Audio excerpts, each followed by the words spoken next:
Hi everybody, I'm Jeremy Munson in District 23B. I want to talk to you today about the governor's emergency powers.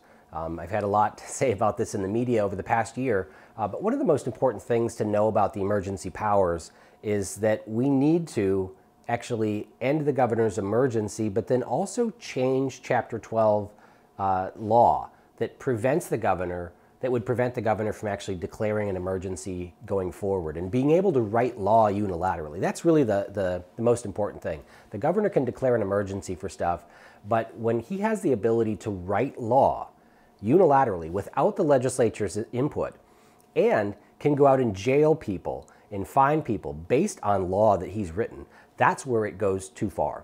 And we need to rein that in, and we need to prevent the governor from writing law and actually change the underlying statute.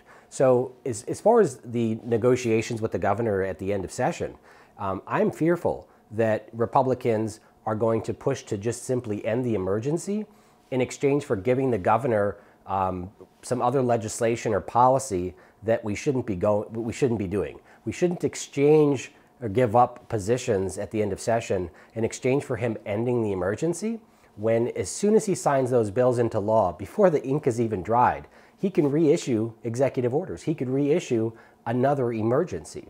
And the way the law is now, the governor can declare an emergency and write law unilaterally.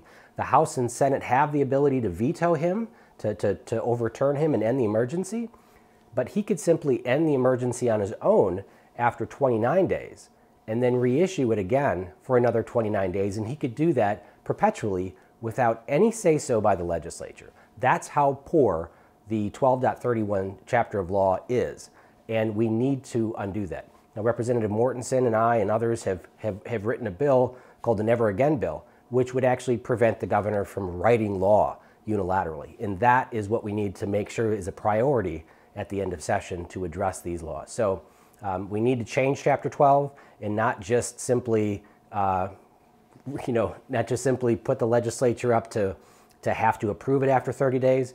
We actually need to remove the governor's ability to unilaterally write law. Our Constitution requires 3 co-equal branches of government, and the legislature cannot delegate its authority to write law to another branch of government. It's unconstitutional. So thank you very much, and please reach out to me if you have any more questions on the governor's emergency powers.